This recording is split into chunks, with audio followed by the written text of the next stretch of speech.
Okay, so you want to own a laundromat. It's the classic quiet business. Machines that run themselves. Customers who come whether the economy is good or bad, and a pile of quarters at the end of every week. Here's the problem. You are not really buying machines. You are buying a stranger's word about how much cash walked through that door. And there is no possible way for you to check. There's no receipt. There's no customer list. There's no software with a number in it. There is a man telling you what the coins added up to, and a set of books he wrote himself. Everything about whether this is a great business or a disaster depends on whether he was telling you the truth. So let's start there. Because it is genuinely the strangest thing about this business, and it is unlike any risk we have looked at in this entire series. First, understand what you are actually purchasing, because it is not what most buyers think. You are almost certainly not buying the building. The overwhelming majority of laundromats sit in leased space, in a strip mall or on a commercial street, and the person selling you the business does not own those walls. So the real estate, the thing that made the mall and the golf course and the parking garage interesting, is not yours. Hold that. It matters enormously later. And you are not really buying the machines either, at least not at the price you're being asked. Commercial washers and dryers are expensive, but they are also a known, purchasable commodity. If the machines were the asset, you could simply go and buy new ones and put them in an empty shop. Nobody pays a large premium for a pile of used equipment. Although the machines deserve a warning of their own, because they hide a specific and very expensive trap. A commercial washer is not a household appliance.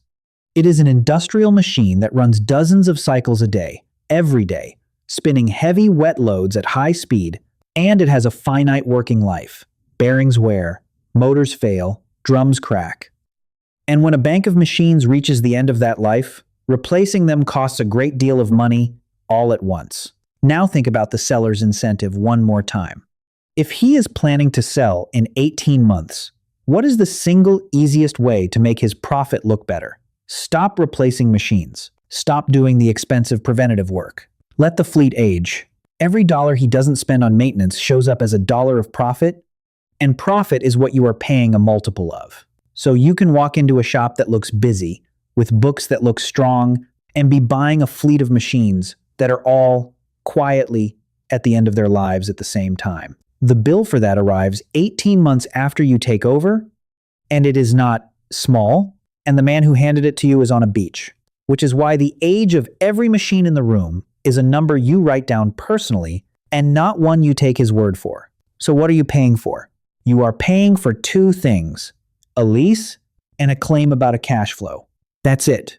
That's the entire transaction. Somebody is telling you that this shop in this location generates a certain amount of money every month, and you are paying a multiple of that number to take it over, which means the single most important question in this entire business is not, are these good machines, or is this a nice shop? It is a much simpler and much harder question: is that number real? And here is where a laundromat is genuinely different from almost anything else you could buy. In a normal business, verifying revenue is tedious but possible. A restaurant has a point of sale system with every transaction in it. A shop has card receipts. A landlord has leases and bank deposits. Even the self-storage facility, which we looked at recently, has a list of tenants with names and payment records. You can trace the money. A traditional laundromat has none of that. Think about the actual transaction. A person walks in, feeds coins into a slot, washes their clothes, and leaves. No name, no account, no receipt, no card, no record. The transaction leaves no trace anywhere except a pile of quarters in a bucket, and that bucket is emptied by the owner into his own hands with nobody watching. So, when he shows you his books, what exactly are they? They are a document in which he wrote down how many coins he says he collected. That's all they are. He did not receive that money from a bank, or a processor, or a customer with a name. He counted it himself, and then he typed a number. And now he is showing you the number and asking you to pay him a multiple of it. Now, plenty of laundromat owners are honest. But look at the structure of the incentive, coldly. If the business is being sold for, say, 4 times its annual profit, then every extra dollar of profit the seller can claim is worth $4 to him at closing. And the only thing standing between him and that claim is his own honesty, because there is no third party anywhere in the chain who can contradict him. That is an extraordinarily dangerous position for a buyer to be standing in. And it is why laundromats have a long and well-earned reputation as a business where people get badly burned. But before we go further, it's worth being fair to the cash, because that same untraceable pile of coins is also the source of everything genuinely good about this business. Think about what cash means operationally. There are no receivables. Nobody owes you money. There is no invoice you are waiting on, no customer who might not pay, no chargeback, no card processor taking a cut of every transaction and holding your funds for 3 days. The money is simply in the building, at the end of the day, in your hand. And think about the demand itself, because it is one of the most reliable in existence. People wash their clothes in a boom and they wash their clothes in a recession. They wash them when the stock market falls. Laundry is not a purchase anyone defers, and it is not something anyone downgrades. There is no cheaper alternative to clean clothes except not having them, and almost nobody chooses that. So the honest picture is a business with genuinely recession-resistant demand and immediate, frictionless cash collection. That is real, and it is the reason people are drawn to it in the first place. The problem is that the very quality that makes the cash so clean to collect is the quality that makes it impossible to audit. It is the same fact wearing two faces. Beautiful when you own it, terrifying when you are buying it from someone else. So how do you actually check? Because you must, and there are ways. The first is embarrassingly simple, and it works. You go and sit outside for days. You count. How many people walk in? How many machines are running? How long do they run for? It is tedious and slightly ridiculous, and it is also the only way to see the business with your own eyes rather than through the seller's paperwork. The second is to look at the machines themselves, because many of them have meters, counters that log how many cycles they have run. Those counters do not have an incentive to lie. But the third one is the real one, and it's beautiful, and it is the closest thing this industry has to a truth serum. You ask for the utility bills. Think about why that works. A washing machine cannot run without water. A dryer cannot run without gas or electricity. Every single cycle that this business has ever sold consumed a measurable, metered, third-party recorded quantity of water and energy. And that record is not held by the seller. It is held by the utility company, which has no interest in his sale price and no reason whatsoever to help him. So the water bill tells you how many gallons went through those machines. The gas bill tells you how much heat was generated. And from that, you can work backwards, roughly but honestly, to how many cycles were actually run. And then you compare that to the revenue he claims. If the numbers agree, he's probably telling the truth. And if he claims a level of revenue that would require far more cycles than his water consumption could possibly have supported, then you have just caught him using a document he cannot forge from a company that does not care about him. The gas meter is the only honest witness in the entire transaction. Remember that. It's going to come back. All right. Say you verified the numbers and the business is real. Let's look at how it actually works, because the cost structure here is genuinely unusual, and most people have it exactly backwards. Ask yourself what a laundromat sells.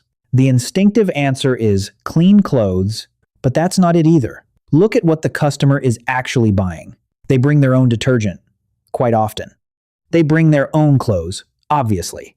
They do the loading and unloading themselves. They fold their own things. What they are renting from you is hot water, tumbling motion, and heat. That's the product. And now look at your cost side, and notice the strange inversion.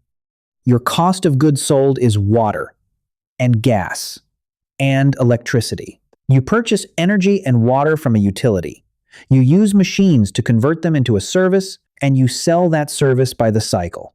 This is a business whose main input is a utility bill. Sit with what that means, because it is the central financial fact of this entire industry. Your margin is the gap between what people pay to run a machine and what it costs you in water, gas, and electricity to run it.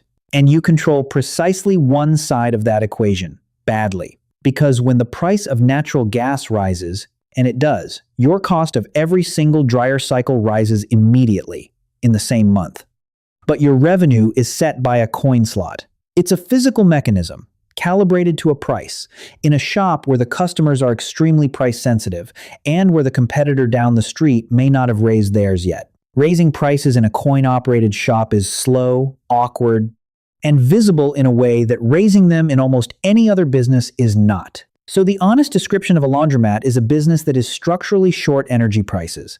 Energy goes up, your prices lag, your margin, which was never enormous, gets squeezed from underneath, and there is very little you can do about it in the short term, which is one of the main reasons the industry has been converting steadily from coins to card and app-based payment systems. Not primarily for convenience, although customers do prefer it. The real reason is control. A card system lets an owner change prices instantly, differently by machine, differently by time of day, from a laptop. It converts a rigid, physical, embarrassing price change into a number in a piece of software. And it also, incidentally, produces something a coin bucket never could: a record. All right, so the base business is self-service, and it's thin. Where does the money actually live? The second layer is wash and fold, and it changes the character of the business entirely. Here, the customer does not use the machines. They drop off a bag of dirty clothes, and your staff wash it, dry it, fold it, and hand it back. And they pay by weight at a rate that is dramatically higher than what the same load would have cost them to do themselves. Yes, this introduces labor, which the self-service model didn't have, and labor is the enemy of a passive business. But look at what you're actually charging for. You're not selling machine time anymore. You're selling somebody's Saturday afternoon back to them. And people will pay for that, meaningfully, because the alternative is sitting in a warm room watching a drum go around for 2 hours. For a great many laundromats, the drop-off service, not the coin slots, is where the actual margin lives. And the third layer is the one that quietly transforms this from a retail business into something far more stable: commercial accounts. Think about who else needs enormous volumes of laundry done every week, forever, and does not want to own an industrial laundry themselves. Restaurants, with their tablecloths and aprons and kitchen towels. Salons and spas, with their towels. Gyms, small hotels and guest houses. Medical and dental offices. And, increasingly, the people who run short-term rental apartments and need bedding and towels turned around between guests. Every one of those is a recurring, contractual, predictable relationship with a business customer, not a walk-in. They come every week. They pay on invoice. They do not care what the coin slot costs. And they turn a shop whose revenue depended on how many strangers happened to wander in this Tuesday into something with a base underneath it. And there's something worth noticing about all three of these layers, which is that they quietly pull against the fantasy that brought most people to this business in the first place. The dream was passive. Machines that run themselves. A shop you visit once a week to empty the coins. But look at what actually makes money here. The drop-off service requires staff. The commercial accounts require someone to win them, invoice them, and keep them happy.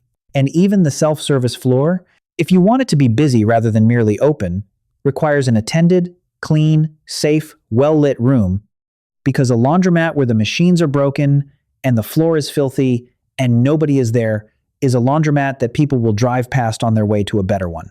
So, the uncomfortable truth is this. The version of this business that is genuinely passive is also the version that is genuinely thin.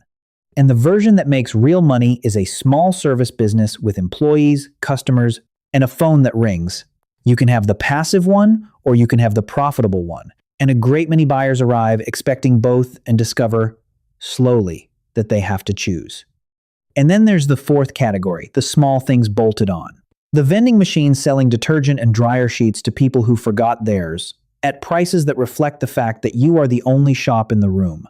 An ATM in the corner, which earns a fee, and also, conveniently, helps people get the cash they need to use your machines. Sometimes, a small counter selling coffee.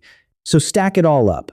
A thin self-service base, a genuinely profitable drop-off service, a stable commercial book, and some ancillary income. A well-run laundromat in the right neighborhood is a real business.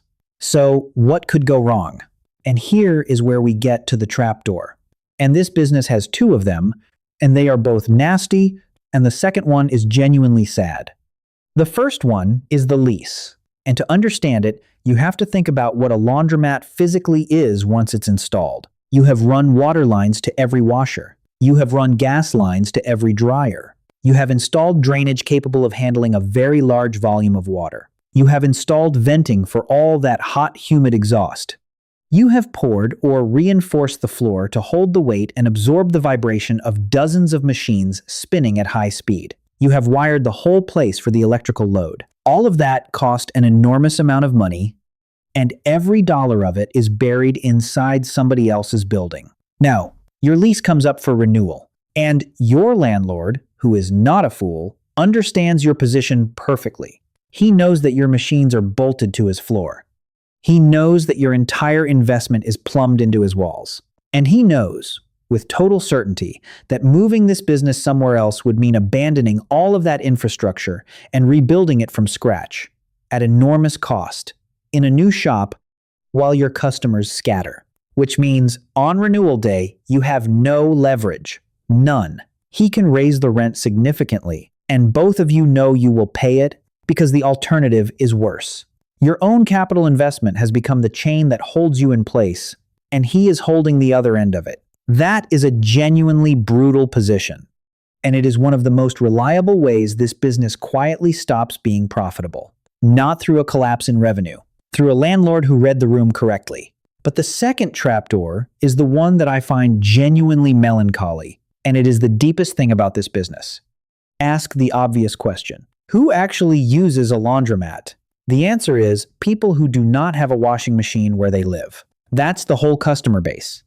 Which means your customers are, almost by definition, people living in older housing stock, in smaller apartments, in buildings that were never plumbed for laundry, in neighborhoods where that kind of housing is what exists. Working class neighborhoods, immigrant neighborhoods, student neighborhoods. Places where people are renting and where they have not got a washer of their own. Now watch what happens when that neighborhood starts to improve. New buildings go up, and every single new apartment built today has a washer and dryer in the unit because that is what tenants expect and what developers build. Old buildings get renovated, and part of renovating them is adding laundry hookups. And rents rise, and the people who were using your laundromat, the ones who could not afford a home with a washer in it, can no longer afford to live in the area at all, and they move somewhere cheaper. So your customers vanish. Not because they stopped needing clean clothes, because they got a washing machine, or because they got priced out. And at exactly the same moment, on exactly the same trend, what happens to your rent? It goes up. Because the neighborhood is improving. Read that again? Because this is the cruelest arithmetic in the whole series.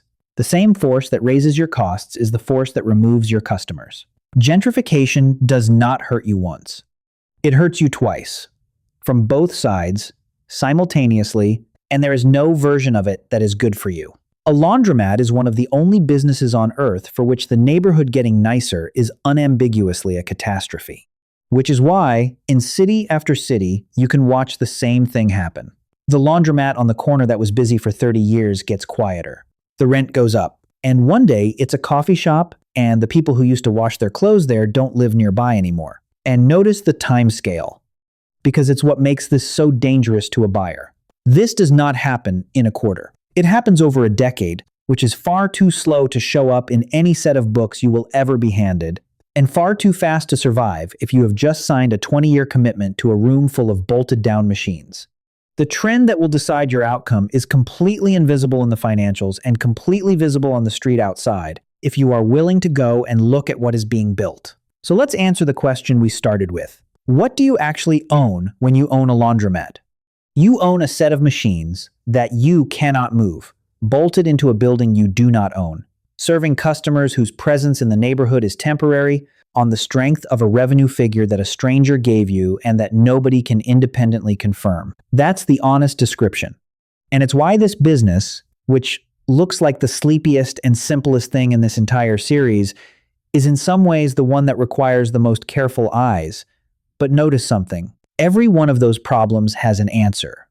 And the answers are all about looking hard at the right things instead of the obvious things. You cannot verify the cash, but you can verify the water. You cannot control the landlord, but you can negotiate the lease before you buy, not after. You cannot stop the neighborhood from changing, but you can look at what's being built 2 streets away and read what it means. The whole business rewards the buyer who is willing to be slightly paranoid, and it punishes, ruthlessly, the buyer who saw a quiet room full of machines and thought, how hard can this be? So, should you buy one? Here's the honest split. The optimistic version goes like this. You buy in a stable neighborhood with dense older housing that is not about to be redeveloped. You verify the revenue against the utility bills before you sign anything. You lock in a long lease with defined renewal terms, so the landlord cannot ambush you in 5 years. You convert to a card system so you can actually adjust prices when gas prices move. You build a serious drop-off service, and you go out and win commercial accounts from restaurants and salons and rental hosts until a solid base of your revenue arrives on invoice every month. And you end up with a genuinely resilient business in a sector nobody finds glamorous, that quietly pays you through recessions because people wash their clothes in every economy there has ever been. The harder version looks like this. You paid a multiple of a number that was never real because you trusted a set of books that a man typed himself. Your gas bill climbs and your coin slots don't. Your lease comes up and your landlord, who knows exactly what your machines are worth in his building, takes his share. And then the cranes arrive 2 streets over, and the new apartments all have washers in them, and your customers, one by one, move away. And notice what decides between those 2 futures. Almost none of it is about laundry, because, in the end, a laundromat is not a machine business. It's a trust business, in a room full of coins, where the only witness who cannot lie to you is the meter on the wall.